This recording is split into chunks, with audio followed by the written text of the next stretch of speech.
같이 기도하시고 말씀 배워보겠습니다. 같이 기도하시겠습니다. 사랑과 은혜가 풍성하신 하나님 아버지, 죄 가운데 있었던 저희를 주님의 피로 구원하시고 또 몸된 교회 가운데에서 교제하며 또 주의 복음 전할 수 있도록 도와주신 감사드립니다. 3월 21일부터 있는 대전도 집회 함께 해주시고 또 말씀을 전해주시는 우리 신만원 목사님 능력을 더해 주셔서 참으로 코로나 속에서도 또 한 명이라도 더 구원받을 수 있도록 도와주시고 또 하나님께 영광 돌릴 수 있도록 도와주시옵소서. 또 우리 삶 가운데 여러 곤란과 어려움이 있습니다. 또 그 속에 함께 해주시고 또 주를 의지할 수 있도록 도와주시고 또 그 기회가 오히려 믿음이 성장할 수 있는 기회가 될 수 있도록 인도하여 주옵소서. 또 우리 정읍교회 더욱 함께 해주시고 우리를 통해서 더 많은 하나님의 역사가 나타날 수 있도록 도와주시옵소서. 오늘 교제의 시종 주님께 맡기며 예수님 이름으로 기도드렸습니다. 아멘. 자, 에베소서 5장, 주일에는 에베소서를 배우고 있습니다. 에베소서 5장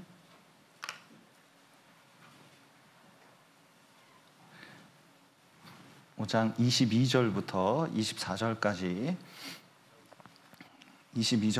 24절까지 천천히 제가 읽어드리겠습니다. 아내들이여 자기 남편에게 복종하기를 주께 하듯 하라. 이는 남편이 아내의 머리됨이 그리스도께서 교회의 머리됨과 같음이니 그가 친히 몸의 구주시니라. 그러나 교회가 그리스도에게 하듯, 그 다음 같이 읽겠습니다. 아내들도 범사에 그 남편에게 복종할지니라. 그 에베소서 이제 가정에 관해서 아주 잘 말씀을 해주고 계십니다. 그래서 제 시간을 두고 교회와 가정이라는 주제를 가지고 에베소서를 배우면서 한동안 쭉 배워보도록 하겠습니다. 세상에서 가장 중요한 공동체가 있다면 무엇일까? 그것은 단연코 교회입니다. 교회를 하나님께서 만물 위에 두셨기 때문에 교회보다 중요한 공동체는 이 세상에 없어요. 그래서 하나님께서는 이 교회를 이해하는 것이 얼마나 중요한지 그 모델로 먼저 만드신, 하나님이 직접 만든 공동체가 있습니다. 그것이 가정이에요. 그래서 가정 생활을 잘하는 사람이 교회를 더 깊이 이해할 수 있도록 또 하나님을 더 깊이 이해할 수 있도록 하셨습니다. 특별히 여기 21절에 보면 그리스도를 경외함으로 피차 복종하라 라는 말씀이 교회 안에서 얼마나 중요한 말씀인지 모릅니다. 그런데 이 말씀 하나 깨닫기 위해서 가정생활 속에서, 사회생활 속에서 어떤 것이 그리스도를 경외함으로 피차 복종하는 것인지 이 22절부터 6장 9절까지의 내용을 가지고 아주 잘 설명을 해 주셨습니다. 특별히 교회 생활 하는 데 있어서도 가정생활이 굉장히 중요합니다. 왜냐하면 교회는 구역이 나눠져 있고 구역은 가정으로 이루어진 경우가 많이 있거든요. 그래서 교회의 세포 단위가, 어떤 조직의 단위가 가정이기 때문에 이 가정생활이 안정된 것은 굉장히 중요해요. 가정이 깨지면 신앙생활이 온전해지기가 어렵습니다. 그래서 에베소서는 교회를 설명하는, 교회에 대한 말씀을 해주고 계신데 그 중에 가정에 관한 그 내용을 아주 자세히 말씀을 해주시고 있습니다. 왜냐하면 가정이 깨지면 신앙생활도 또 교회생활도 깨지기 때문에 그래요. 불교는 사람들이 가정을 버리고 산으로 갑니다. 자식도 아내도 버려요. 무슨 도 닦는데 방해가 된다고 생각을 하는 거예요. 그래서 버려야 된다. 천주교는 가정이 없는 종교라고 할 수가 있습니다. 그러나 성경은 가정을 소중히 여기셔요. 가정생활을 통해서 배울 수 있는 것이, 신앙생활 속에서 배울 수 있는 것이 많다고 말씀하고 계십니다. 그래서 여기를 붙잡으시고 에베소서 5장을 붙잡으시고 디모데 전서를 보시죠.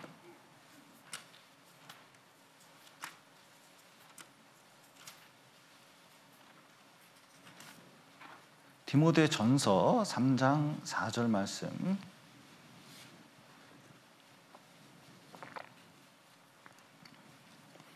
삼 장 4절 5절을 제가 읽겠습니다. 자기 집을 잘 다스려 자녀들로 모든 단정함으로 복종케 하는 자라야 할지니며 사람이 자기 집을 다스릴 줄 알지 못하면 어찌 하나님의 교회를 돌아보리요. 예, 여기 보면 가정생활과 신앙생활이 일치하는 부분이 많이 있고 그것이 연결되어 있다는 것을 보여주고 있는 것입니다. 그래서 사단은 에덴 동산 때에도 죄를 집어넣어서 두 사람밖에 없어요. 가정인데 그 두 사람밖에 없는 가정 공동체를 깼습니다. 죄로. 그러니까 하나님께서 내쫓임을 받았죠. 수많은 문제가 생겼습니다. 교회 생활도 마찬가지예요. 교회 없는 신앙생활이 가능합니까? 교회와 연결되지 않는 신앙생활이 가능할까요? 그것은 상상에 불과한 겁니다. 아이가 어렸을 때부터 집을 떠나서 혼자 생활하는 것이 가능한가? 불가능해요. 그래서 나와 교회 관계가 깨지는 가장 큰 것이 뭐냐? 이 죄거든요. 특별히 이 가정에 대해서도 좀 잘 우리가 서로 연결해서 생각해 볼 필요가 있습니다. 특별히 이 시대에 지식이 많은 시대예요. 그리고 학벌도 되게 좋습니다. 옛날에는 평균 학력이 그렇게 높지 않았습니다. 지금은 웬만하면 평균 학력이 고등학교, 대학교 이상이거든요. 그런데 문제는 똑똑한 사람은 많은데 가정생활에 대해서는 옛날보다 무식합니다. 진짜 무식해요. 이게 상담을 해보면 알 수 있는 게 옛날 사람 우리 어머니 시대만큼도 못 돼요. 옛날에 가트만 박사라고 유대인 박사인데 수학자입니다. 엄청 똑똑한 사람인데 대학 교수예요. 유명 대학 교수입니다. 근데 어느 날 대학교 교무실에 이렇게 이제 있는데 동료 그 교수가 와서 이혼을 했다는 거예요. 왜 이혼을 했냐 이러봤더니 모르겠대요. 왜 이혼을 당했는지, 왜 이혼을 했는지 자기도 모르겠대요. 그래서 가트만 박사가 생각을 했습니다. 야, 웬만한 어려운 수학 문제도 다 푸는데 세상에 자기가 이렇게 큰 일을 당해놓고도 왜 당했는지 모르면 이게 보통 문제가 아니구나. 그래서 가정 문제를 연구했대잖아요. 우리나라에 광주 출신의 고승덕 씨라고 있습니다. 천재예요. 대학 다닐 때, 서울대학 다닐 때 사법고시, 행정고시, 외무고시를 차석으로 다 합격했어요. 그러니까 3대 고시를 대학 졸업하기 전에 했으니까 얼마나 대단합니까? 그리고 하버드와 그리고 예일대에서 로스쿨 다니고 미국 변호사 자격증도 획득을 했어요. 젊었을 때 연달아 그걸 다 했습니다. 우리 자식이 이렇게 하면은 얼마나 기쁘겠습니까? 근데 이게 기쁠까요? 구원받은 게 기쁠까요? 이걸 분명히 할 필요가 있습니다. 그런데 이 고승덕 씨가 워낙 잘 나가고 유명한 사람이라 옛날에 이제 포철 회장님이었던 박태준 씨라고 있어요. 점 찍어 놓고 자기 딸하고 결혼시켰습니다. 그런데 가정생활이 안 돼요. 결국은 이혼을 했습니다. 그런데 이 고승덕 씨가 옛날에 서울에서 뭐 나왔죠? 교육감 나왔거든요. 그래서 제가 그때 서울에 있었기 때문에 너무 유명한 사건이 있어요. 이 교육감을 나왔는데 이 고승덕 씨가 하도 유명해서 될 뻔했거든요. 그런데 이제 딸이 SNS에 세상에 아내도 버리고 딸도 버린 아버지가 무슨 교육을 하냐고 하면서 장문의 글을 올렸습니다. 이 고승덕 씨가 이 강남역 유세에서 마이크 들고 뭐라 그랬는지 아세요? 딸아 미안하다 외쳤잖아요. 그 얼마나 유명한 사건입니까? 그런데 본인이 뭐가 문제인지를 몰라요. 가정생활이 그렇다니까요. 우리나라 재벌 기업이 있습니다. 삼성이라고 제가 말을 안 드리겠어요. 그런데 지금의 회장님이 결혼한 상태입니까? 이혼한 상태입니까? 이혼된 상태거든요. 결혼을 안 해요. 많은 사람들은 공부를 열심히 하고 능력이 있고 돈이 있고 건강하면 결혼이 저절로 되는 줄 알아요. 그런 거 아닙니다. 여러분, 돈 많아도 가정 깨진 거 많이 봤습니다. 많이 배운 사람도 가정 깨지는 거 많이 봤습니다. 건강한데 그것 때문에 바람 피는 사람 많이 봤어요. 진짜 온전한 가정생활은 성경대로가 아니면 이 시대에 가정이 세워지지가 않아요. 그런데 가정생활에 있는 이 말씀들이, 기본적인 진리가 많이 깨지면서 지금 이혼율이 얼마나 급증하고 있는지 아셔요? 또 말씀을 지키지 않기 때문에 이혼하려는 가정 속에서 갈등과 폭력이 얼마나 많이 있고, 그리고 엄마들이 남편에게 사랑을 주지 않음으로 해서 그 사랑을 다 자기 아이에게 줘요. 그러니까 가정생활이 옛날에는 아버지 중심으로 돌아갔습니다. 요즘은 애 중심으로 돌아가요. 애들이 기고만장해요. 질서가 없어요. 순종이 안 돼요. 그래서 아버지의 위치가 점점 줄어들고 있어요. 그리고 아내는 이제 남편에 무관심하니까 아이 키우려면 뭐가 필요해요? 뭐니 해도 머니가 필요하죠. 돈 벌러 나가요. 아버지도 어머니도 아이를 위탁 교육합니다. 직접 교육하는 것이 아니라 위탁 교육시켜서 학원에 보내고, 학원도 그냥 한두 군데 하고 싶은 게 보내는 게 아니라 어렸을 때부터 세상 말로 뺑뺑이라고 그러죠. 돌려버려요. 돈이 많이 들어요. 그러니까 돈이 많이 드니까 또 뭐가 필요해요? 돈 벌러 나가야 돼요. 그러니까 정신없이 세상이 뭐냐면 막 애 학습시키고 돈 버는데 정신이 없는데 진짜 중요한 가정생활을 지키는 일은 안 해요. 왜냐면 그 책임이 너무 무겁기 때문에 자꾸 그 책임을 벗어나려고 하는 성질이 요즘 많이 있습니다. 그러다 보니까 여러분, 시간이 지나보셔요. 미국 사회가 딱 그렇습니다. 유럽 사회가 딱 그래요. 점점 갈수록 가정이 황폐화되면 무슨 일이 일어나는지 아셔요? 동성애가 끊임없이 일어나요. 소돔과 고모라가 멸망한 이유가 뭐예요? 도시가 아니라서 그 시대에 가장 발달된 도시가 소돔과 고모라입니다. 사람들이 지식이 없어서 롯은 거기서 배우러 가서 소돔과 고모라에서 배웠어요. 명예를 얻기도 하고 그랬습니다. 문제는 소돔과 고모라가 망한 것은 동성애 때문에, 진짜 기본적인 하나님의 질서가 완전히 깨졌기 때문에 그런 거거든요. 지금 그리스도인들도 이 세상의 영향을 받아서 가정이 끌려가고 신앙이 끌려가는 경우가 많이 있습니다. 이 성경으로 올바른 가치관을 세워서 가정을 세울 필요가 있거든요. 무너진 이 가정도 성경을 통해서 가치관을 올바로 세우면 가정이 세워집니다. 여호와께서 집을 세우지 아니하시면 세우는 자의 수고가 헛되다는 시편의 말씀도 있습니다. 가정을 세우는 유일한 길은, 우리 가정을 든든히 만드는 유일한 길은 뭐예요? 내가 성경 말씀을 따르는 거다. 이거를 분명히 할 필요가 있어요. 진짜 이 시대에 진짜 목이 터져라 말씀하고 있습니다. 너무 세상이 가정을 파괴하는 쪽으로 가기 때문에 그렇습니다. 그래서 특별히 이 에베소서에 있는 이 말씀은 간단하고도 중요한데, 그리스도인의 가정, 구원받은 사람들의 가정 안에서도 이것이 그대로 지켜지지 않기 때문에 여전히 그 고통이 우리 자신에게 오는 경우가 많이 있기 때문에 이 교회와 가정이라는 주제를 가지고 이 에베소서 이 내용을 한참 동안 좀 배워봤으면 좋겠습니다. 특별히 오늘 말씀을 다시 읽어보겠습니다. 에베소서 5장 22절 보시겠습니다.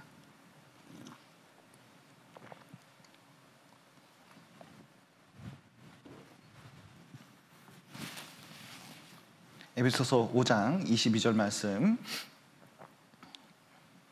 제가 읽겠습니다. 아내들이여 자기 남편에게 복종하기를 주께 하듯 하라. 예, 이게 아내들에게 가정을 지키기 위해서 먼저 하나님께서 말씀하십니다. 질서상 보면 남편에게 먼저 얘기하고 그 다음에 아내에게 말씀을 해야 될 것 같은데, 골로새서 그리고 베드로 전서에서도 마찬가지입니다. 이상하게 아내에게 먼저 얘기하고 또 내용도 많습니다. 그 이유가 무엇이냐? 실제로는 가정 내에서 가장 중요한 역할을 맡은 그 키맨이 누군지 아셔요? 그건 아내입니다. 부부생활, 또 자녀 양육, 그리고 모든 가정생활 속에서 남편보다도 아내가 훨씬 더 중요한 역할을 하고 남편과 자녀들 사이에 연결고리 역할을 하기 때문에 굉장히 중요해요. 그리고 오늘 날씨가 흐리죠? 가정의 날씨는 누가 책임지는지 아셔요? 아내가 책임집니다. 보세요. 아내가 무슨 뜻이죠? 아내? 안의해예요. 예, 안의해. 그러니까 집 안에 햇볕이다 그런 거예요. 그러니까 아내가 흐르면 집안 분위기 어때요? 흐려요. 아내가 밝으면 집안 분위기 어때요? 밝은 거예요. 아내를 좀 오해하는 분이 있는데, 무조건 아내, 그래서 아내라고 오해하는 분이 있는데 이건 큰 착오예요. 아내해라는 뜻이에요. 그래서 아내가 어떻게 하느냐에 따라서 부부 생활도 가정생활도 교육도 결판이 나요. 그러니까 잠언 성경에서는 누가 현숙한 여인을 찾아 얻겠느냐, 그 값은 진주보다 더하다. 이 세상에서 가장 귀한 게, 가정일 속에서 가장 중요한 게 뭐냐? 좋은 아내, 좋은 며느리, 좋은 주부를 얻는 것은, 이건 이 세상에 어떤 사업보다도 어떤 일보다도 중요하다 성경은 말씀하고 계셔요. 그래서 서양 속담에 한 여자가 20년 동안 길러놓은 남자를 다른 여자가 20분 안에 망칠 수 있다, 이런 유명한 말도 있습니다. 그러니까 아내를 얻는 게 얼마나 중요한지 몰라요. 네, 특별히 여기 오늘 아내들에 대해서 말씀을 드릴 건데, 그러면 남편들은 하하 잘 됐다 이렇게 생각하실지 모르지만, 이제 남편들도 아내입니다. 누구의 아내예요? 우리는 그리스도의 신부고 교회 안에서 주부와 같은 역할을 하는 거예요. 제가 맨 처음에 초등부 봉사를 이렇게 할 때 한참 교회를 하면서 깨닫게 된 게 있습니다. 진짜 제 자신이 청년 때인데도 무슨 생각을 했냐면, 내가 주부와 같구나. 진짜 집안일 하는 거하고 교회를 하는 거하고 너무 비슷하다고 깨달은 적이 있습니다. 그러니까 성경에 아내들이 나온 모습은 교회의 모습이고, 그 속에서 교회 안에서 우리 형제들이 어떻게 해야 될지가 여기 나타나 있는 거예요. 그래서 그 하나하나를 좀 생각해 보도록 하겠습니다. 먼저 아내들에게 하는 명령이 이제 3가지가 있는데, 첫 번째가 복종하라는 겁니다. 누구한테 복종하라고요? 저 아내들 분만 얘기해 보겠습니다. 예. 자, 누구에게 복종하라고요? 이렇게 목소리가 작으면 안 되는데. 자, 누구에게 복종하냐면 자기 남편에게, 남편 아닙니다. 자기 남편에게 복종하기를 죽게 하듯 하라고 이제 말씀하고 계셔요. 근데 이제 많은 이제 배운 분들이, 아이고 역시 성경은 옛날 책이요, 시대에 안 맞아, 이렇게 이제 생각할 수 있습니다. 정근대적이라고 생각할 수도 있어요. 그런데 그렇지 않습니다. 이건 망고불변의 진리예요. 특별히 많은 분들이 성경을 읽으면서 특히 자매님들에게 듣는 얘기가, 아니 이 말씀만 안 하셨으면 좋겠다고. 또 어떤 분은 아니 가정생활 속에서 남편을 복종하는데 복종보다도 사랑하라, 이게 더 중요한 말씀 아닐까요? 물론 성경에 남편과 자녀를 사랑하라고 되어 있습니다. 사랑이 중요하죠. 그러나 남편에 대한 진정한 사랑이 어떻게 나타나 있느냐? 그 복종입니다. 남편은 아내가 어떨 때 자기를 사랑한다고 생각을 하냐면, 사랑은 사람들이 자꾸 감정적으로 이해를 하잖아요. 그런데 복종은 의지적인 측면이 많이 들어가 있습니다. 아무리 남편이 못나 보여도 하나님께서 그 권위를 주셨기 때문에 뭐냐면 그 하나님을 믿고 그리고 하나님을 경외하고 남편도 경외하는 마음을 가지고 의지적으로 복종하는 거예요. 살다 보면 좀 사랑이 식어질 때도 있죠. 좀 실망스러울 때가 있죠. 여러분, 좀 남편하고 살아보니까 남자가 괜찮은 것 같습니까? 아휴, 이렇습니까? 실망스러울 때가 있죠. 미워질 때 있죠. 그래도 진짜 믿음이 있다면, 구원을 받았다면, 하나님을 믿는다면 좀 그리스도를 경외함으로 피차 복종하는 것처럼, 여기 한번 보시죠. 33절 보시죠. 그러나 너희도 각각 자기의 아내 사랑하기를 자기같이 하고 아내도 그 남편을 어떻게 하라고요? 경외하라. 경외하는 마음으로 이렇게 하라는 겁니다. 교회도 마찬가지예요. 교회도 훌륭한 목사님과 훌륭한 임원만 있는 게 아니에요.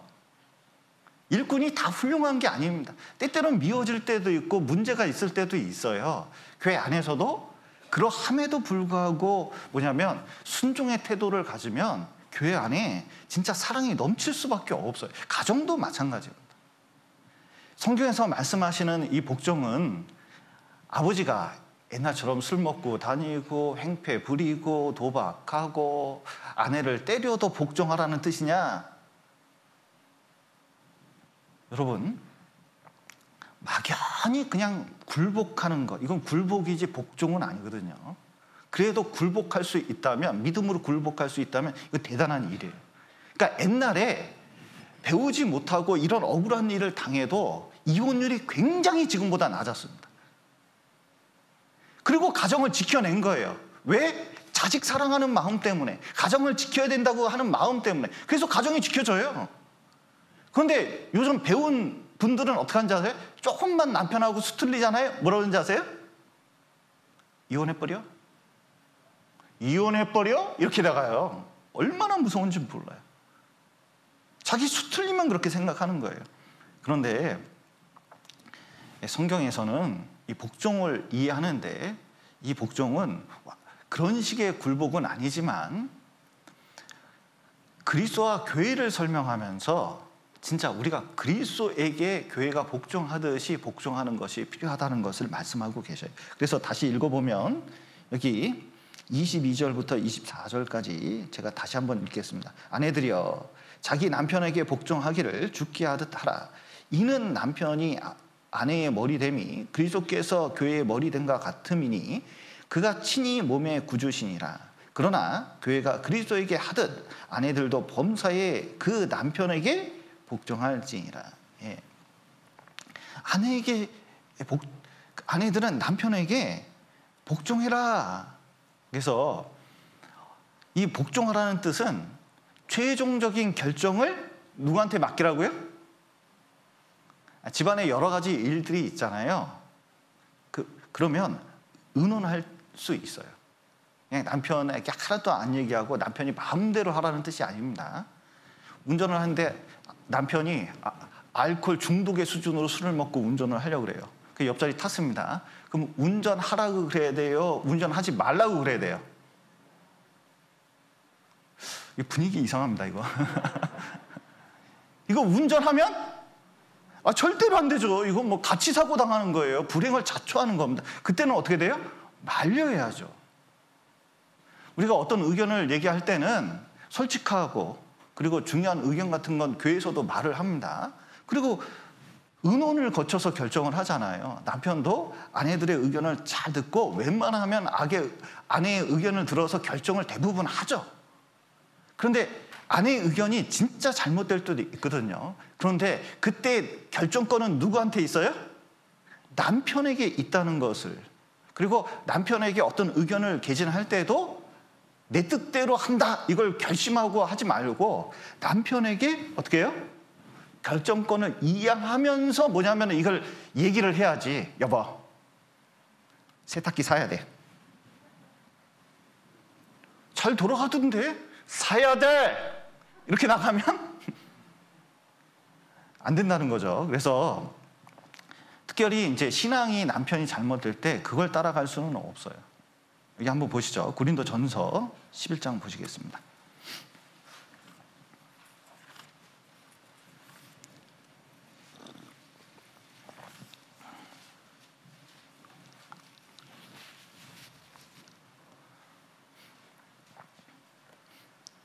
고린도전서 11장 3절 그러나 나는 너희가 알기를 원하노니 각 남자의 머리는 그리스도예요. 여자의 머리는 남자예요. 그리스도의 머리는 하나님이시라. 자 보십시오. 여기 순서가 있죠. 하나님하고 예수님은 동등할까요? 차이가 날까요? 하나님 성부 하나님도 하나님, 성자 하나님도 하나님, 완전히 동등하신 분입니다.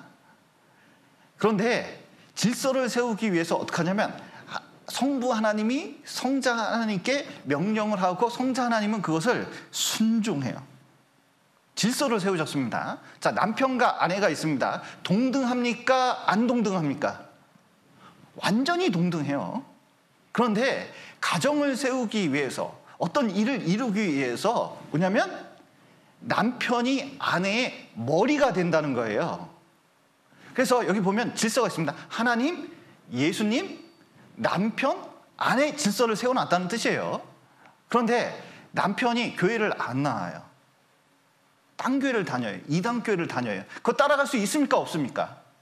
그건 없어요. 왜냐면 하나님 말씀하고 안 맞으면 남편이 얘기해도 따라갈 수는 없는 거예요. 아나니아 삽비라가 잘 보여줍니다.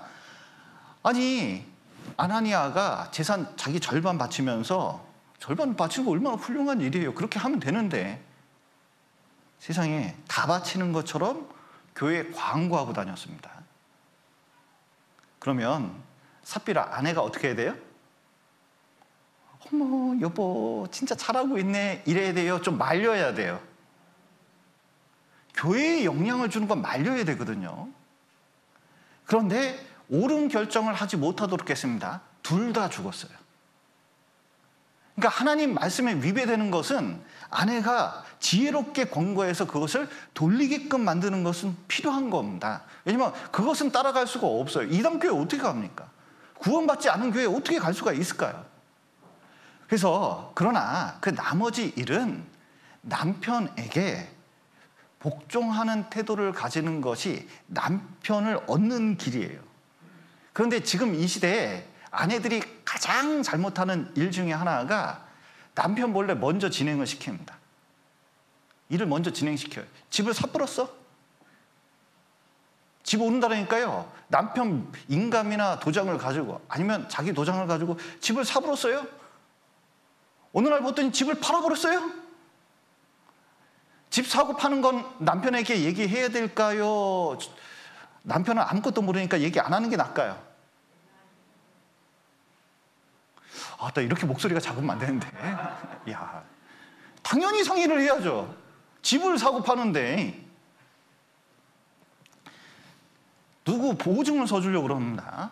누구 돈을 빌려주려고 그래요. 그러면 남편하고 상의를 해야 됩니까? 일단 저질러 보고 이자 준다니까 일단 저질러고 보고 이제 해야 됩니까? 아따 돈 문제 걸리면 예민한가요? 여러분 이거 남편하고 상의해서 결정해야 돼요. 비록 손해보는 게 눈에 뻔히 보여도 하나님을 믿고 그렇게 하는 게 낫습니다. 많은 분들이 여러분 남편이 똑똑해 보이는 경우가 드물어요. 왠지 아세요? 남편이 그냥 그렇게 사랑하기 때문에 죽어주려고 노력하는 경우도 많아요. 그냥 멍청하게 지내는 게 그냥 가정생활을 위해서 좋은 것이요. 이렇게 생각하는 경우도 있습니다. 그래서 멍청하게 보이는 수도 있어요.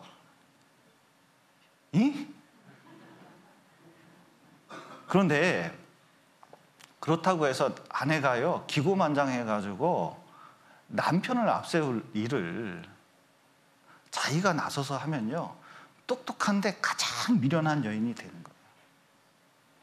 그래서 뭐 어떤 거 살 때 집안 분위기가 좋고 뭐 노동력을 뭐 아주 편리하고 유용하고 막 그래도 하여튼 모든 결정은 남편하고 지속적으로 상의해서 결정하는 게 중요하다는 겁니다. 왜 복종을 해야 될까? 가정이 삽니다. 가정이 살아요. 가정을 세워야 돼요. 가정이 회복이 됩니다. 순종하는 아내는 순종이 가정을 세우는데 얼마나 중요한 역할을 하는지 그걸 잘하는 아내예요. 로라 도일이라는 여사가 있습니다. 제가 어렸을 때 TV에서 봤어요. 지금도 유명한 여사입니다. 이 사람은 그때 당시까지만 해도 페미니스트로 유명해서 여성 해방주의자입니다. 그리고 남녀 평등을 아주 강조하는 아주 유명한 세계적인 페미니스트예요. 그런데 이 여자가 어느 날 책을 썼는데 아내여 항복하라예요, 제목이. 근데 그게 9시 뉴스에 나왔어요. 제가 어렸을 때 그걸 본 기억이 아직도 나요. 왜냐하면 기자들이 몰려들어서 어떻게 그런 책을 쓰게 됐고 왜 그런 입장이 있는지 이제 물어봤는데, 남편을, 여성은 에덴 동산 때부터 남편을 쥐려고 하는 마음이 있거든요. 남편을 사모하며, 그런데 그 사모한다는 그 단어를 분석해 보면 이게 쥐려고 하는 그 기질이 있습니다. 남편을 쥐려고 해요. 그러다 보니까 좀 더 조금 다정다감하고, 그리고 좀 이게 멋진 남자로 만들려고 하는 그런 기질이 여성들에게 있습니다. 특히 최근에 결혼하는 여성들에겐 더 그게 심해요. 남편 뭐 외모부터 시작해서 뭐 말투부터 해서 막 싹 다 그냥 리모델링 하려고 자기가 쫙 해서 쫙 만들어 보려고 이렇게 하는 기질이 있습니다. 그러면 그렇게 애쓰고 애쓸수록, 자기 사상을 주입할수록 남편은 가까워질까요? 너무 먼 당신이 될까요? 얼마나 멀어지는지 모른대요. 그래서 분명히 페미니스트 남편이었던 그 동료였던 남자하고 결혼을 했고, 남편도 페미니스트인데 막상 결혼해서 남녀 평등을 주장하면서 막 싸우고 나니까요, 진짜 이거는 뭐 가정생활이 안 되는 거예요. 어느 날 사랑을 되찾기 위해서, 가정을 살리기 위해서, 그러면 남들이 해보는 그냥 남편에게 복종해보자, 항복해보자, 손들어보자 그랬더니 세상에 남편이 돌아오고, 자기가 원했던 남편이 될 뿐만 아니라 중요한 것은 자녀들이 정말 가정생활 속에서 올바로 자라더라는 거예요. 이 체험담입니다. 그래서 아내여 항복하라거든요. 이 책을 좀 사서 저기다 좀 꽂아 놓을 테니까 좀 샀으면 좋겠습니다. 이거. 여러분, 미갈 보십시오. 다윗을 사랑했어요. 사울이 다윗이 전쟁에 이길 때마다 별로 안 좋아했습니다. 근데 사울의 딸 미갈이 다윗을 첫눈에 반했어요.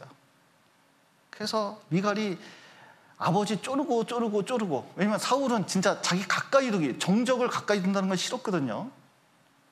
그런데 상황이 전쟁에 승리하고 오니까 딸을 줄 수밖에 없는 상황에서 미갈도 좋아하니까 줘버렸습니다.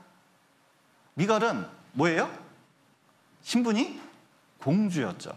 잘 자랐어요. 배운 여자입니다. 싹싹 돌아가요. 다윗도 사랑했습니다. 근데 어떻게 해요? 다윗이 벗개가 돌아오는 거 보고 앞에서 너무 기뻐서 춤을 펄쩍펄쩍 뛰면서 하체를 드러냈습니다. 미갈이 창문으로 그거 보다가, 여러분, 미갈이 창문에 있어야 됩니까? 나와서 그거 봐야 됩니까? 법궤가 싫어요. 신앙이 받쳐주지가 않아요.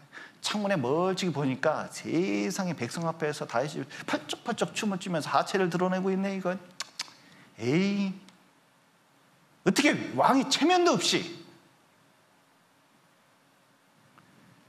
와가지고 한마디 한 거예요. 그랬더니 미갈 어떻게 됐습니까? 남편이 한 번도 찾아가요. 궁궐에서 쓸쓸히 외로이 살아갔어요. 왜냐하면 남편을 업신여겼기 때문에 그래요. 자기가 공주라 모든 걸 잘한다고 생각했기 때문에 그런 거예요. 그런데 다윗이 가둬놨어요. 여러분, 아내들은 센스가 있기 때문에 이게 빨라요. 좌뇌 우뇌가 연결이 잘 돼 있기 때문에 굉장히 빠르고, 저는 아직도 이해가 안 가요. 말하면서 생각한다는 게 이해가 안 가요. 그러니까 말하면서 순간적으로 말을 토시나 어감이나 이런 걸 바꿔가지고 자기 의도대로 말할 수 있는 능력이 여성들에게는 있대요. 남자들은 단순해서 말하고도 생각을 한참 해야 돼요. 여러분, 남자들이 왜 응답이 느린지 아셔요? 이 좌뇌에서 우뇌로 생각이 넘어가는데 시간이 많이 걸립니다. 그런데 여성들은 어떻게 대답을 언제 받길 원해요? 말하는 즉시 받기를 원하는 경우가 많이 있죠. 그런데 우리가 알아야 돼요. 아내들의 목표는 그런 말로 남편을 개조하는 게 문제가 아니라, 그래서 남편을 사랑하고, 그리고 남편 영혼이 구원받기를 바라고, 그리고 남편이 내 머리가 될 수 있도록 만드는 게 이게 지혜로운 여인이에요.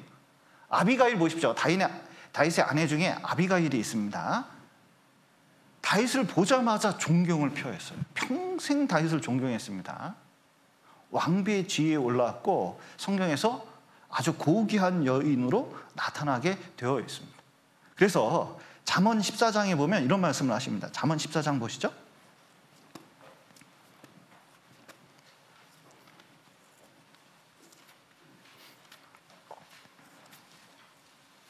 14장 1절입니다.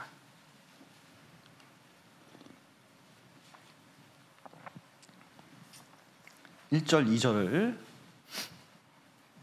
제가 읽어보겠습니다. 무릇 지혜로운 여인은 그 집을 어떻게 해요? 세우되 미련한 여인은 자기 손으로 그것을 허느니라. 정직하게 행하는 자는 여호와를 경외하여도 패역하게 행하는 자는 여호와를 경멸히 여기느니라. 자, 보십시오. 어떤 여인은 집을 세워요. 어떤 여인은 집을 망하게 해요. 자기 손으로 헐어버립니다. 이 결정적인, 어떻게 집을 세우고 어떻게 집을 헐까요? 그 수단이 뭘까요? 뭐죠? 단연코 복종이에요. 단연코 복종입니다. 복종하는 태도를 가지면 집을 세울 수가 있어요. 이걸 아직도 이해를 못해요. 아무리 목이 터져라 앞에서 설명을 해도요, 이해를 못해, 이해를. 여러분, 하나님께서는 왜 복종을 아내들에게 명령을 하시냐면, 중요한 것은 남자는 일평생 명령 체계 속에서 삽니다. 직장생활 가도 군대를 가도 복종이 얼마나 중요한지 몰라요. 대학교 들어가면요, 대학교 안에서도 예비역이 있고 한두 살 차이 나는데도 그 아내가 참, 대학교가 이렇게 자유로운 것뿐만 아니라 질서가 얼마나 대단한지 몰라요. 군대는 더 대단합니다. 직장 들어가 보셔요. 선후배 사이가 얼마나 철저한지 몰라요. 평생 명령 체계 속에서 살아가요. 근데 집에 왔는데 아내의 명령을 들어야 된다고 생각해 보세요. 예, 하나님께서 머리로 만들었기 때문에, 아내의 머리로 만들었기 때문에 이게 안 돼요. 남자의 존엄감, 자존심이 완전히 박살나요. 그러면 이 세상에서 위로받을 수 있는 존재가 아니기 때문에 진짜 불행하게 돼요. 그 불행한 남자를 내가 많이 봤습니다. 많이 봤어요, 실제로. 의욕이 없어요. 낙이 없어요. 그래서 실제로 이 남편에게 복종하라를 순종하지 않으면 사실은 하나님께서 명령하셨잖아요. 그럼 하나님 말씀을 듣지 않는 거예요. 그리고 무슨 가정생활이 자기 생각대로 되겠습니까? 특별히 맞벌이 조심하셔야 돼요. 이상하게 돈이 남편이 벌어다 주면 그 남편의 발언권이 괜찮아요. 특히 많이 벌어다 줄수록 괜찮습니다. 그래, 남편 몸보진 해준다고. 왜냐면 돈을 벌어와야 되니까 이렇게 이제 잘 해주거든요. 근데 아내가 돈을 벌기 시작해요. 어느 순간 남편보다 아내가 돈을 더 많이 버는 경우도 있습니다. 그러면 스스로 못 느끼셔요? 내 발언권이 점점 세지고 있다는 걸? 말 속에 내 남편을 점점 무시하고 있다는 것 좀 잘 안 느껴지십니까? 그런데 돈은 벌었는데 놀랍게도 가정 안에 점점 그게 큰 짐으로 다가와요. 왜냐하면, 자 보세요. 내가 돈을 많이 벌수록 남편 무슨 생각하죠? 아내가 돈을 버네. 안정적으로 버네, 교사네, 아이 공무원이네, 일정하게 벌어오네, 내가 일 안 해도 알아서 일해가지고 벌어오네. 그럼 남편은 뭐 할까요? 내 번 돈 가지고 굴릴 생각합니다. 놀 생각부터 하는 거예요. 자기 책임을 안 지려고 그래요.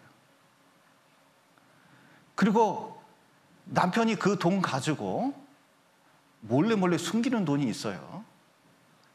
여러분, 남편들 여기 다 숨는 돈이 좀 있으시죠? 저는 없어요.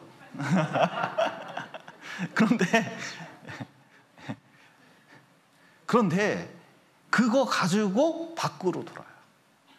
그리고 밖으로 돌다가 큰 죄악이 들어오고 결국 무너지기 시작하는 거예요.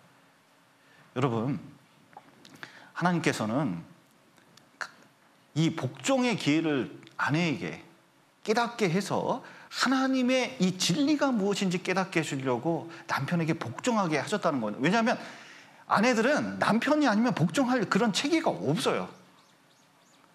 또 복종이 좋은 것이 부정적으로만 생각하는데 이게 복종할 때 보호되는 겁니다. 우리가 하나님 말씀에 순종하잖아요? 그럼 누가 우리를 보호해 주셔요? 하나님께서 지켜주셔요. 보호해 주셔요. 하나님 손끈을 안에 피하는 거예요. 아무리 코로나 상황이 있고 세상이 막 난리 법석이더라도 하나님은 그 속에서 우리 구원받은 사람을 보호해 줍니다. 여성들은 신체적으로, 정신적으로, 영적으로 깨어지기 쉬운 그릇과 같아요. 그렇기 때문에 보호받을 필요가 있거든요. 어떻게 보호를 스스로 받을 수 있냐? 남편 안에 들어가서 보호를 받는 거예요. 아이들이 학교 가서 질서를 지키고 교통 질서를 지키면 선생님 보호하에, 학교 보호하에 안정적인 생활을 할 수가 있습니다. 남편에 복종하면 어떤 게 남편이 지켜주려는 마음이 있어요. 층간소음이 있습니다. 그리고 무슨 얘기를 해야 돼요. 그러면 아내보다는 남편이 가서 얘기할 수가 있어요. 또 의외로 자녀들이 아내를 공격하는 게, 엄마를 공격하는 경우가 많습니다. 이상하게 남자애들은, 여자애들은 엄마를 무시하는 경향이 있어요. 남편은 아무것도 아닌데 이상하게 아빠는 두려워하는 마음이 있습니다. 그런데 무례한 자녀들의 공격에서도 남편이 그것을 보호해 줄 수가 있어요. 하와가 있었는데 사단이 공격했습니다. 먼저 남편에게 얘기했으면 분명히 하와는 보호를 받았을 거예요. 신앙적인 문제가 있어서도 남편하고 교제하거나 교회하고 교제하면 보호받는 게 분명히 있습니다. 그러니까 복종은 사실상 내가 보호받는 거예요. 여러분, 남편에게 복종하지 않으면 어떻게 되느냐? 특별히 자매님들 중에서 열심히 있는 경우가 있습니다. 교회에서 오랫동안 봉사하신 분들도 있어요. 또 여성들은 성경을 읽어보면 그 성경의 진리에 대해서 쉽게 감동을 받고 그리고 실천하려고 노력하는 여성들이 많이 있습니다. 그래서 제자들보다도 예수님이 칭찬한 여성들이 많아요. 예수님이 죽고 부활하셨을 때 가장 먼저 본 여인의 이름이 막달라 마리아입니다. 그리고 모세의 생명을 건진 그 여인의 이름도 자기 누이 미리암이에요. 그리고 이스라엘을 구한 여성이 에스더입니다. 성경 안에서도 바울 전도하는데 가장 많이 지원해 준 사람이 루디아거든요. 그러니까 구원을 받고 신앙이 좋아요. 그러니까 여성들은 이렇게 이제 교제하다 보면 저보다도 어떤 사람보다도 신앙이 좋은 분들을 많이 봤어요. 신앙이 좋아요. 믿음이 좋아요. 남편들은 어렵게 생각하는 것을 아내들은 쉽게 헌금도 하고 또 헌신도 하는 경우를 많이 봤습니다. 참 위대하다는 생각이 많이 들어요. 그리고 교회를 잘 이해하고 그리고 교회가 어떻게 진행되면 좋은지 여성들이 잘 압니다. 그런데 갓 구원받은 남편은, 아직 신앙이 안 된 남편은 거기까지 안 되는 경우가 종종 많이 있죠. 근데 신앙이 좋은 자매님들의 결정적인 실수가 뭐냐면 자기 집에 갔을 때, 명절 때 자기 집에 가는 경우도 있잖아요. 평소에 못하던 멸시를 거기서 하는 경우가 있어요.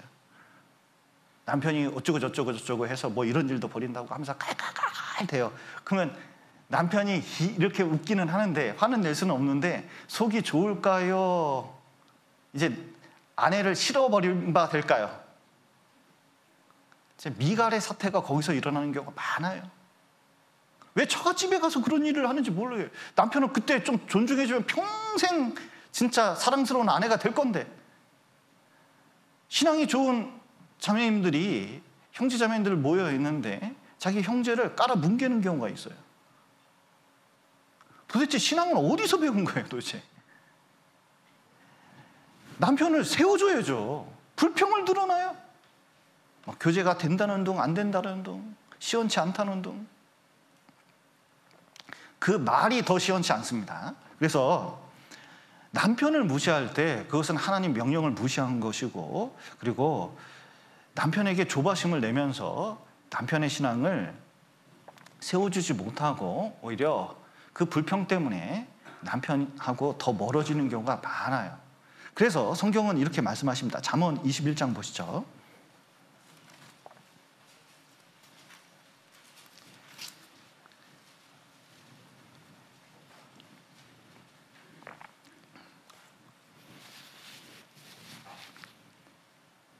잠언 21장 9절입니다.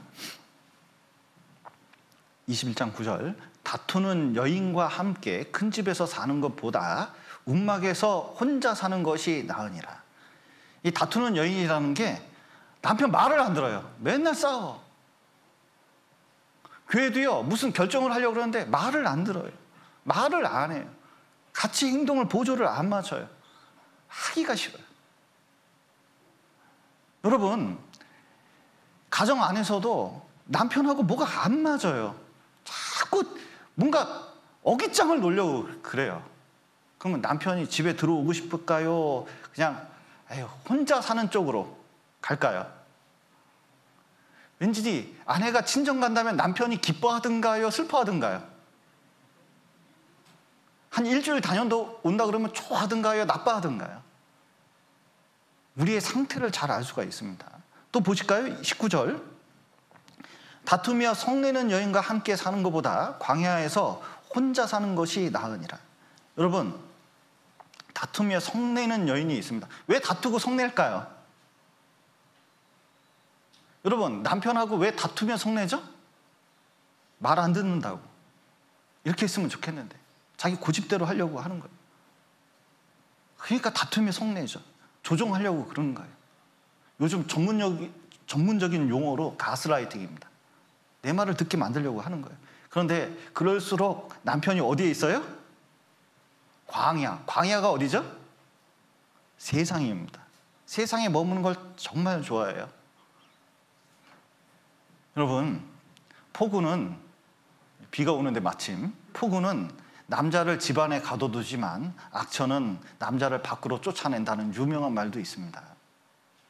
남편이 세상 밖으로 나가요. 나가서 안 들어오는 경우도 있어요. 광야를 헤매는 경우도 있습니다. 그리고 27장 보시죠. 잠언 27장.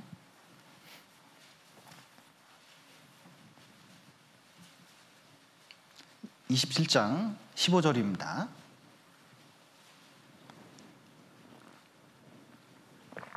15절.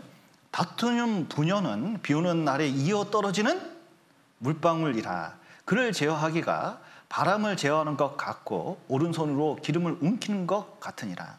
자, 다투는 여자하고 막 나를 통제하려고 그러고 남편을 통제하려고 그러고 막 뭐든지 사사건건 남편의 행동 제어를 하려고 하는 그런 아내가 있다고 치죠. 그게 다투는 부녀라는 뜻이에요.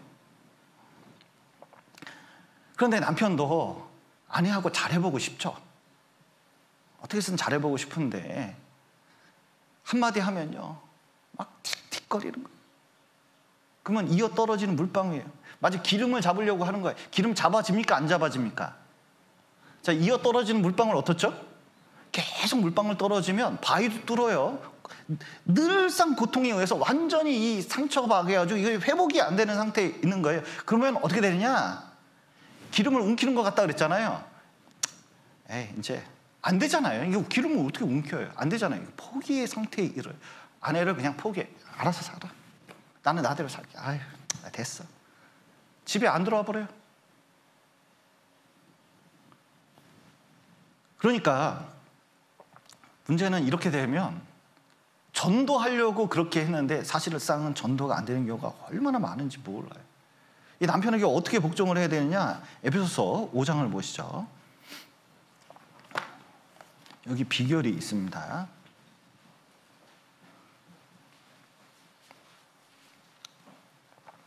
5장 22절. 아내들이여 자기 남편에게 복종하기를, 그 다음 같이 읽겠습니다. 죽게 하듯 하라. 예. 우리가 주님 순종할 때, 주님께 복종할 때는 내 생각, 내 욕심, 내 주장, 내 고집 꺾고 말씀에 순종하는 겁니다. 그런데 남편에게 순종할 것을 주 안에서 결심해야 돼요. 그러니까 이제 아내들이 옛날 어머니하고 지금하고 좀 틀린 게, 옛날에는 그냥 죽어서 산다 이렇게 생각해요. 저래도 내가 죽어서 살지. 그래야 가정을 지키지. 진짜 시간 지나 보면요, 엉망진창이었던 그 가정이 나중에 보면 세워져 있어요. 시간 속에서. 세상 사람도 그런 경우가 많이 있습니다. 근데 구원받은 사람이 주 안에 있고 주님께서 하나님께 얼마나 십자가에도 복종을 했잖아요. 안 죽어. 절대로 안 죽어. 인내심이 얼마나 부족한지 몰라요. 조금도 못 참아요. 왜 복종이 안 되느냐? 신앙이 안 되기 때문에 그런 거예요, 사실상. 그래서 예수님은 자기가 비워가지고 죽기까지 복종했는데, 십자가에 죽기까지 복종했는데 그게 잘 안 되는 거죠. 여러분, 주 안에서 남편 볼 때, 남편 볼 때 뭐부터 봐야 돼요? 그 앞에 주님부터 보고 주님이 어떻게 명령하셨는지 생각하고 복종하면 복종이 됩니다. 여러분, 만사에 먼저 십자가 앞에 두고 생각을 해보면 정리되는 게 있거든요. 그런데 여성들은 감정적인 그 마음 때문에 십자가 안 두려고 그래요. 얼마나 머리가 핑핑 도는지 몰라요. 그런데 모든 여러 가지 조건 하에서도 남편에게 복종할 때 남편은 어떻게 생각하는지 아셔요?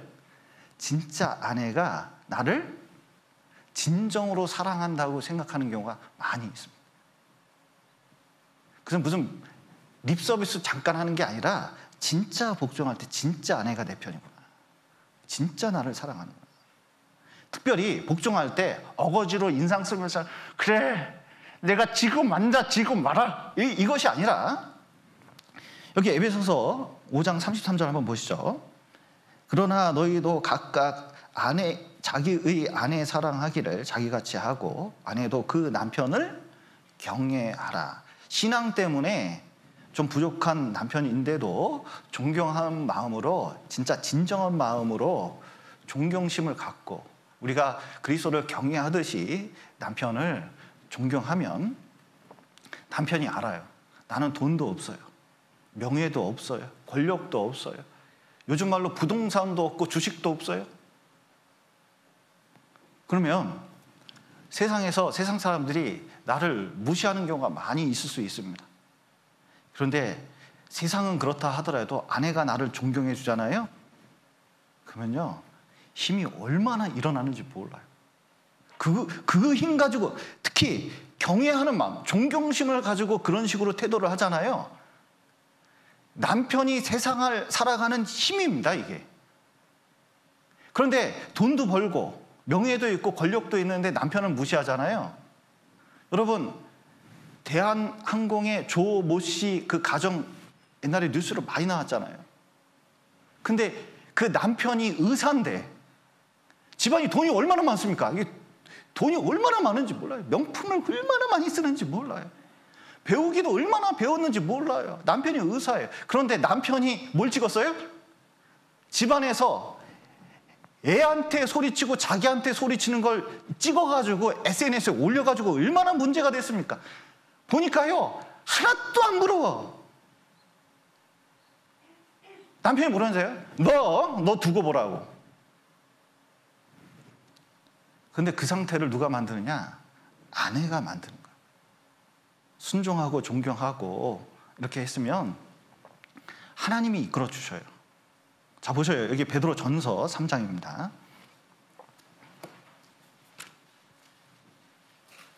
3장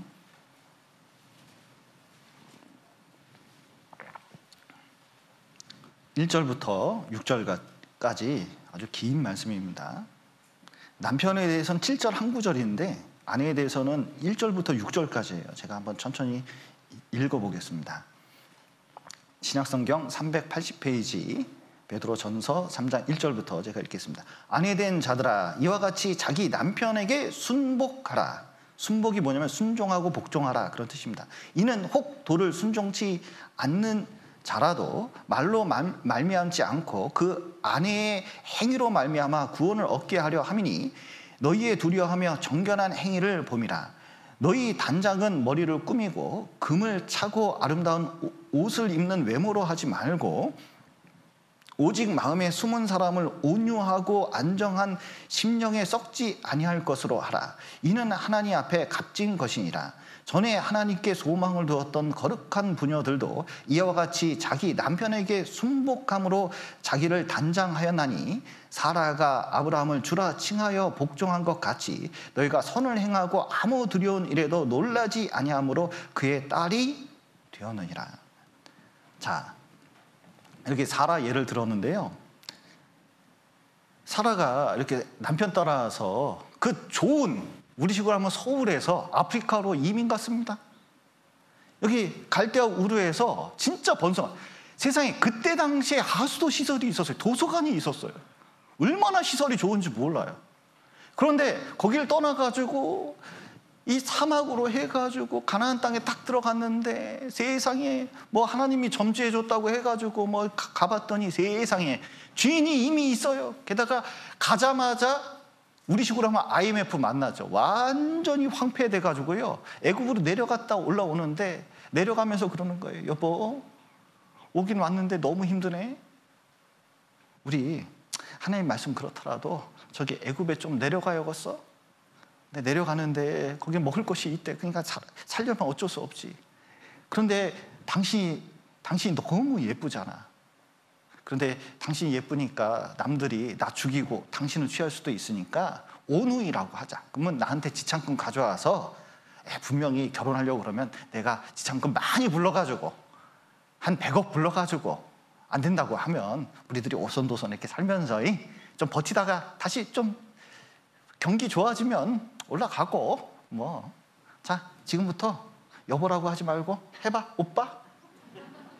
실제로는 사촌 오빠였거든요. 그러고 내려갔어요. 자, 그러면 아내 마음이, 사라 마음이 좀 안심이 됩니까? 좀 이상합니까, 지금? 그거 좀 이상하네. 그래서 이제 여보라고 안 부르고 오빠? 그러면서 이제, 그래서 지금도 사람들이 자꾸 남편을 오빠라고 부르는지 모르지만 하여튼 내려와가지고 있다가 소문이 났어요. 이 시대에 김태희가 왔다고. 여러분 보십시오. 우리나라 여성이 예쁩니까? 서양 여성이 더 예뻐 보입니까? 이상하게 서양 여성이 이목구비가 뚜렷하고 더 예뻐 보이는 경우가 있잖아요. 이상하게 갈대아 우르에서 도시 여성이고 살아갔다가 오니까요, 그 미모가 막 애굽에 소문이 났어요. 이 시대 김태희가 왔다고 막 난리가 난 거예요. 근데 소문 해가지고 누구한테 귀 들어가면 애굽 왕아 바로에게 들어갔네요? 그렇게 예뻐? 거기는 일부 닫혀져 있거든요. 그러니까 아이 지참금 주지 뭐 100억 쏴! 아브라함은 막 이게 난리가 난 거예요. 왜냐하면 사라를 통해서 하나님께서 약속하신 메시아가 나와야 되는데 완전히 어우러지게 됐잖아요. 중요한 건 남편은 믿을 만하지 못했어요. 완전히 어깃장이 났습니다. 부족한 남편이에요. 그런데 남편에게 순종했더니 누가 도와주셨어요? 하나님이 나타나셔서 싹 다 정리해버렸습니다. 애굽 왕이 감히 사라를 만지지 못하게 했어요. 그리고 애굽에서 올라올 때 애굽 왕이 재물을 많이 주게끔 만들었거든요. 누구 때문에? 사라 때문에. 아브라함 때문이 아니에요. 그러니까 부족한 남편이더라도 내가 진짜 하나님 말씀을 순종하는 의미로 남편에게 복종하면 그 다음은 누가 책임져요? 하나님이 책임지는 거예요. 우리에게 남편에게 복종하는 이유는 남편에게 바랄 것이 없지만 진짜 소망은 어디에 두어야 되냐면 여기 한번 다시 읽어보겠습니다. 3장 6절 사라가 아브라함을 주라 칭하여 복종한 것 같이 너희가 선을 행하고 아무 두려운 일에도 놀라지 아니하므로 그의 딸이 되었느니라 그랬는데 죄송합니다. 5절 전에 하나님께 소망을 두었던 거룩한 부녀들도 이와 같이 자기 남편에게 순복함으로 자기를 단장하였나니 그랬는데 소망을 어디에다 뒀어요? 1번 남편, 2번 하나님. 자, 어디다 뒀습니까? 하나님께 둬야 돼요. 당장 남편 안 바뀐다고 열낼 필요가 없어요. 일단 하나님께 맡기고 내가 할 일은 순복하는 것이다. 그러면 마음속에 여기 사라 마음에 이런 부족한 남편, 이것 한 번 버린 것도 아니에요. 2번이나 이런 일을 벌였어요. 그런데 남편을 뭐라고 불렀어요? 6절에 보시면 사라가 아브라함을 뭐라고 불렀습니까? 주. 그러니까 아브라함이 아내를 딸처럼 생각을 해서 진짜 사랑해서 너무 귀하게 생각한 거예요. 그리고 이 존경한다는 것이 어디서 나타나냐, 이 복종이 이것으로 느껴집니다. 여기 디도서 한번 보시죠. 여기 순서가 정해져 있는데 진짜 이 시대에 너무 강조하고 싶습니다. 디도서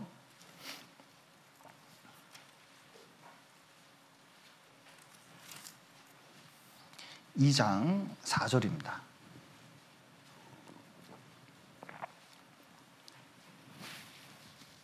신약성경 349페이지 디도서 2장 4절 3장 4절을 그 복종이 무슨 뜻인지 다시 한번 여기 4절에 설명하고 있는데 4절 같이 읽어보겠습니다. 저들로 젊은 여자들을 교훈하되 그 남편과 자녀를 사랑하며. 자, 자녀가 먼저입니까? 남편이 먼저입니까? 남편이 먼저라는 거예요. 그러니까 남편에게 복종한다 그러는 것은 복종은 복종인데 자녀에게 먼저 우선순위를 두는 경우가 있거든요. 그런데 항상 성경을 보면 남편이 1번, 그 다음에 2번이 누구예요? 자녀입니다. 그러면 저녁상을 차립니다. 누구 시간대에 맞춰야 돼요? 저 여기 아내들에게 물어보겠습니다. 자, 밥을 먹습니다. 누구 시간대에 맞춰야 돼요? 옛날에는 남편에게 맞췄거든요. 요즘은 누구한테 맞추려고 그래요? 애들한테 맞추려고 그래요. 옛날에 밥상이 올라왔습니다. 밥상이 올라왔어요. 그럼 밥상이 올라왔는데 자, 반찬을 누구한테 맞춥니까? 1번 남편, 2번 애들. 그러니까 여기 아내분들 좀 대답 좀 해보셔요. 자, 누구한테 맞춰요? 반찬을. 그러죠. 남편한테 맞춰야죠. 옛날에는 자 보셔요. 생선이 딱 나왔습니다. 남편한테 뭐 줘요? 좋은 거 주잖아요. 달걀 하나 있습니다. 그럼 누구 먹여요? 아니, 달걀이 하나 있어요. 애들도 있고. 그러면 이 달걀 누구 줘요?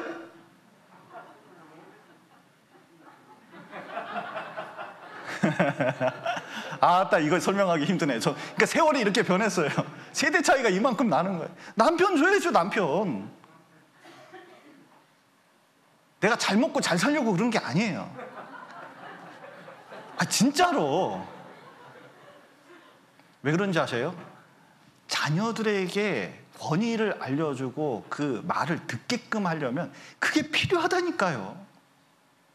그런데 아내가 스스로 이 질서를 깨요. 결정적일 때 남편의 말을 못 듣게 해요. 그리고 가정 안에 얼마나 복잡한 게 늘어나는지 몰라요. 그래서 계약 결혼이, 실험 결혼이니 무슨 결혼제도 파괴하는 모든 단어가 이 시대에 다 나오는 거예요. 왜? 가정 질서가 완전히 파괴됐기 때문에. 아주 간단한 원리지만 아주 중요한 원리예요. 그래서 이걸 반드시 세워야 됩니다. 그래서 남편들에게 복종하는 게 필요합니다. 첫 번째예요. 가정생활을 세우는 가장 중요한 원리입니다. 두 번째는 남편을 도와줘야 돼요. 여기 창세기 2장 보겠습니다.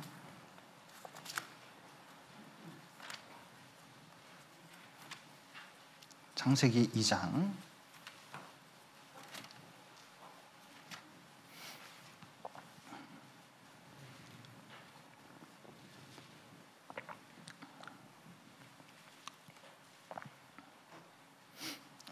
18절 제가 읽겠습니다. 여호와 하나님이 가라사대 사람의 독처하는 것이 좋지 못하니 내가 그를 위하여 뭘 만든다고요?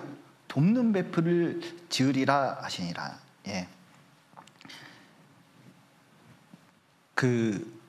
이 말씀을 잘 읽어야 됩니다. 하나님께서 내가 그를 위하여 돕는 배필이 누구죠? 아내를 말하는 거예요. 그래서 사람 인자가 이렇게 돼 있잖아요. 그려볼까요? 자, 사람 인자가 이렇게 돼 있습니다. 자, 이렇게 돼 있는데 버텨주는 사람이 있으니까 세워지는 거예요. 그러니까 아내의 역할은 돕는 역할이에요. 그런데 진짜 이 시대에 아내들은 가정에 특히 남편을 세우는 내조자, 내조의 여왕, 아내가 돼야 됩니다. 그래서 남편을 세우는 것이 너무 중요해요. 그래서 영적인 내조자가 돼야 되는데 사실은 남편들은 세상 일에 이렇게 막 돌아다니기 때문에 신앙이 아내가 더 좋은 경우가 많잖아요. 여러분 회사도 사장님이 머리가 똑똑합니까? 비서가 똑똑합니까? 요번에 뽑힌 대통령이 계신데 대통령이 똑똑해야 될까요? 비서가 똑똑해야 될까요? 둘 다 똑똑하면 좋은데 기본적으로 지금 대통령은 누가 필요해요? 진짜 똑똑한 비서진이 필요해요. 언제든지 그래요. 제가 회사 생활 해보니까 우리 회장님 계신데 회장님은 이 권리를 가지고 계십니다. 근데 중요한 것은 비서진이 얼마나 똑똑한지 몰라요. 비서진이 우리는 비서 그러면 무슨 업무 보는 비서만 생각하는지 아는데 사장단이에요. 아예 결정권이 있습니다. 청와대 비서진들은 대단한 권리를 가지고 있어요. 똑똑합니다.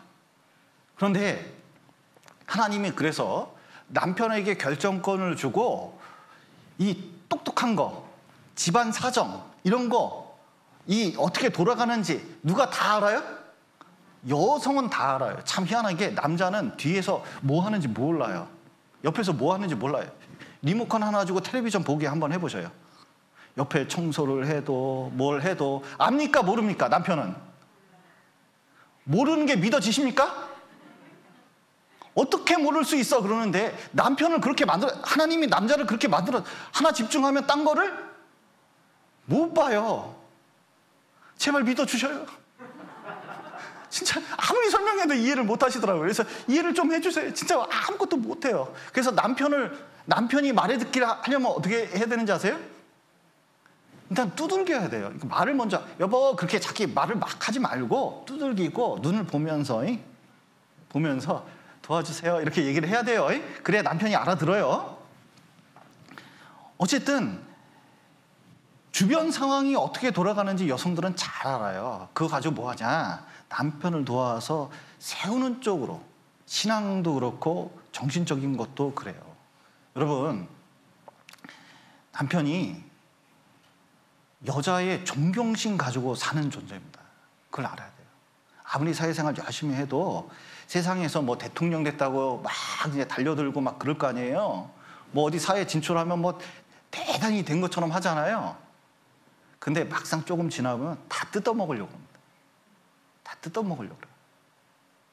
그러면 남자들은 세상 가운데 완전히 정글 속에 사는 거예요. 땀 흘리면서 수고해도 소득이 없는 시대에 있기 때문에 얼마나 이 심정적으로 약한지 몰라요. 그런데 아내가 진정으로 옆에서 정신적으로 도와주잖아요. 뭐 어떤지 아세요? 힘이 얼마나 좋은지 몰라요. 그런데 만약에 기죽이잖아요. 아휴, 딴 길 찾습니다. 진짜 딴 길 찾아요. 그래서 정서적으로 돕는 배필, 영적으로도 돕고 그리고 정서적으로 돕는 배필이 돼야 돼요. 만약에 남편이 집에 들어왔는데 어느 순간에 아내가 자기를 위해서 기도하는 모습 보잖아요. 진짜 그 아내에 대해서 고마움이 이루 말할 수가 없어요. 그러니까 진짜 남편을 도와줘서 이렇게 신앙생활 하려고 하잖아요. 그 고마움은 이루 말할 수가 없어요. 특히 남편을 전도하려고 그러면 아까 베드로전서 3장에 봤듯이 남편에게 순복할 때 그 도를 순종치 않은 자라도 아내의 행위를 말미암아서 이 정결한 행위 때문에 그 도와주는 것 때문에 뭐냐면 남편이 힘받아가지고 구원을 받는 쪽으로 간다는 거예요. 여러분 돈키호테 아신가요?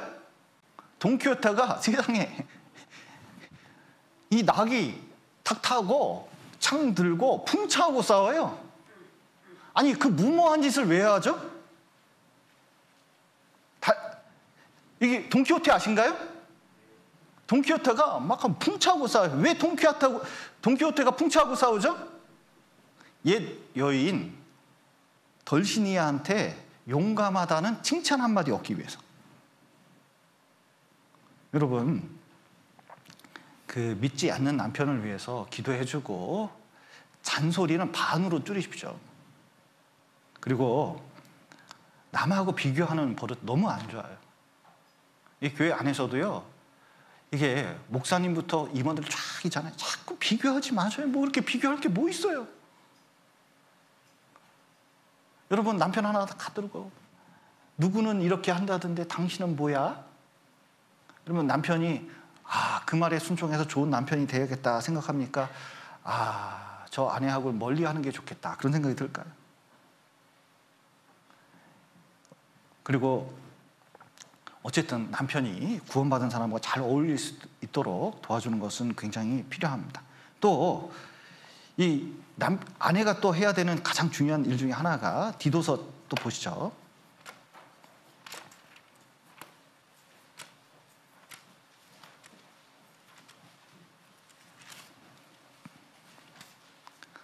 디도서 2장 5절 아까 읽었던 말씀입니다.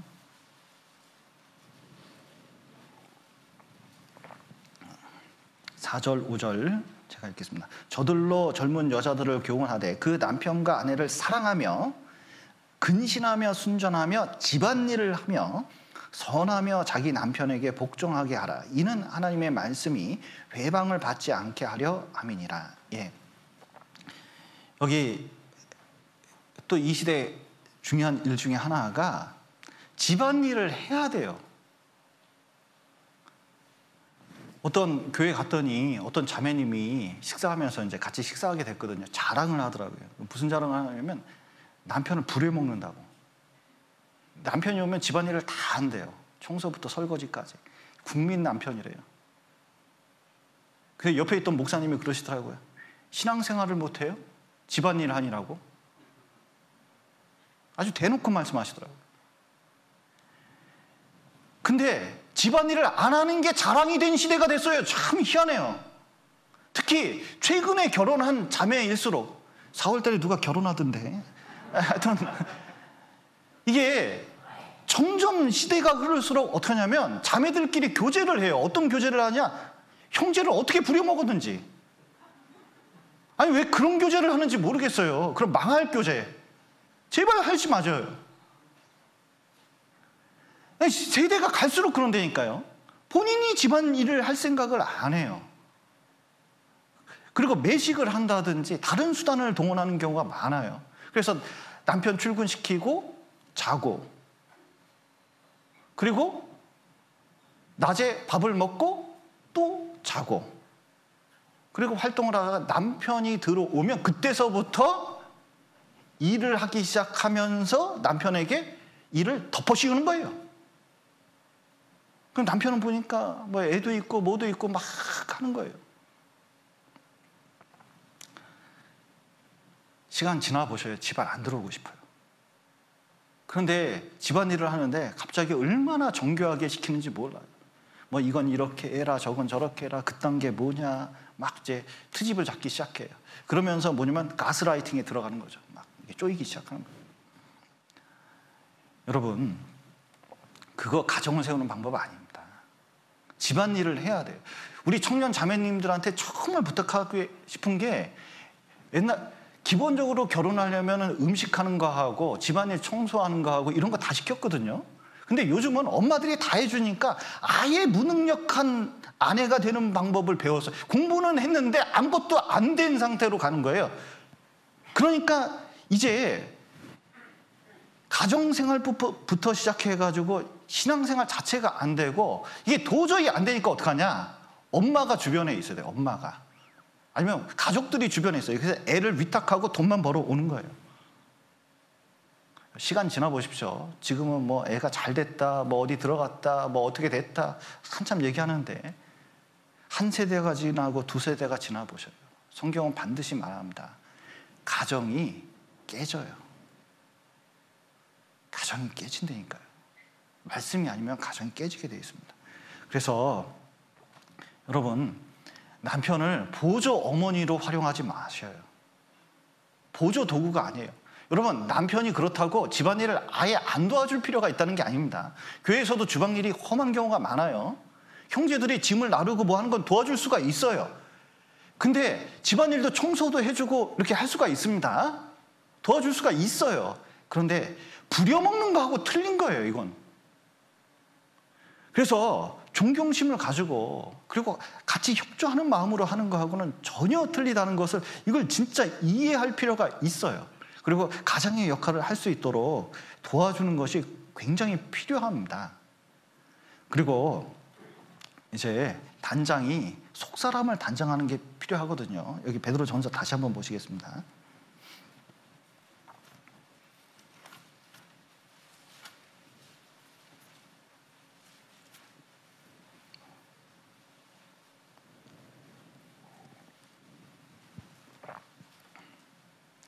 베드로전서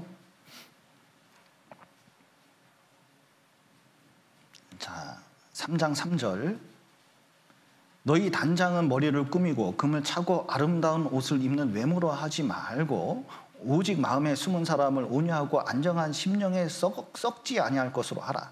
이는 하나님 앞에 값진 것이니라. 예.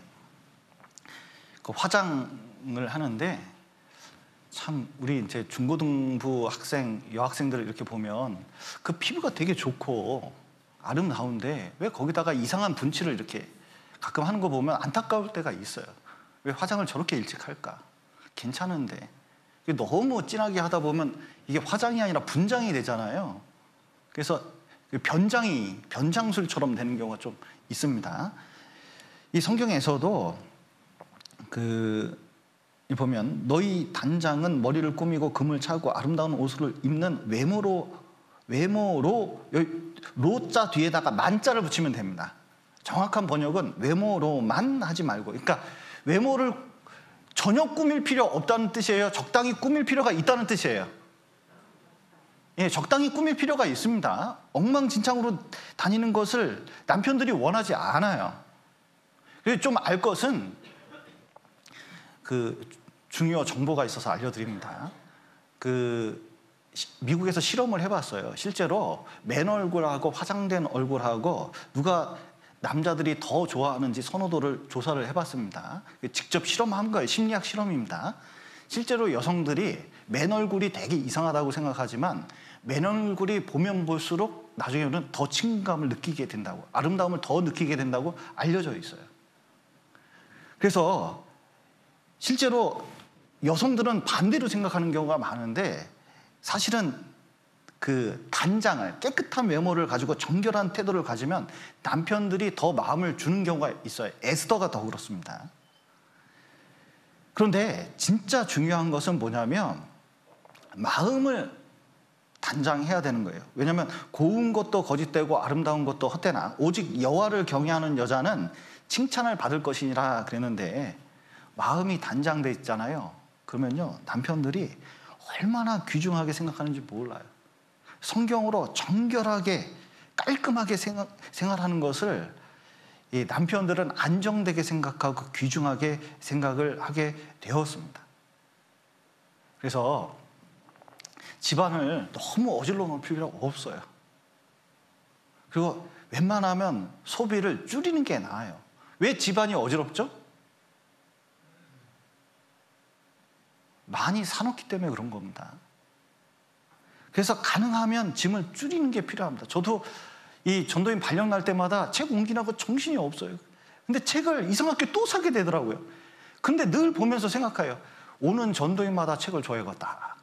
늘 그런 생각이 들어요. 짐을 줄이는 게 지금 필요하거든요. 여러분, 그리고 단장을 하면 요즘 무슨 뭐 있죠? 그 집안에 그 짐 줄여가지고 뭐 하는 거 있잖아요. 그런 것처럼 이 마음도 생활도 단정하게 하고 남편에게 순종하는 태도를 가지면 집안이 천국이 되고 교회가 든든하게 세워지고 그리고 자녀들이 올바로 크는데 아주 기초가 되는 원리니까 이게 얼마나 소중하겠습니까? 그래서 정말 이런 태도를 늘 견지하고 신앙생활을 해줬으면 좋겠습니다. 자, 오늘 아내들아 했으면 그 다음 달에 뭐 할까요? 그런데 이렇게 하다 보면 꼭 그때 남편이 안 나오는 수가 있어요. 그리고 이제 순종만 간청하는 경우가 있는데 그러지 말고 이제 이 내용에 대해서 계속적으로 배울 겁니다. 그래서 꼭 배워서 우리 무너져가는 가정을 더욱 세우고 또 우리 자녀들한테도 이것을 가르쳐줬으면 좋겠습니다. 같이 기도하시겠습니다. 사랑과 은혜가 풍성하신 하나님 아버지, 죄 가운데 있었던 저희를 주님의 피로 구원하시고 또 주님의 십자가로 또 주님의 말씀으로 가정을 세워주심 너무나 감사드립니다. 이 마지막 때에 더욱 말씀을 붙잡고 가정을 세울 수 있도록 도와주시고 우리 가정이, 우리 교회가 더욱 길이 보존되고 또 주님의 가정으로서 주님의 교회로서 세워갈 수 있도록 도와주시옵소서. 우리가 더욱 주님 앞에 아내로서 교회를 세워갈 수 있도록 도와주시고 또 정읍교회가 더욱 힘있게 살아갈 수 있도록 도와주시옵소서. 또 주 안에서 수고하시는 우리 형제 자매님들 더욱 힘있는 신앙생활이 될 수 있도록 도와주시옵소서.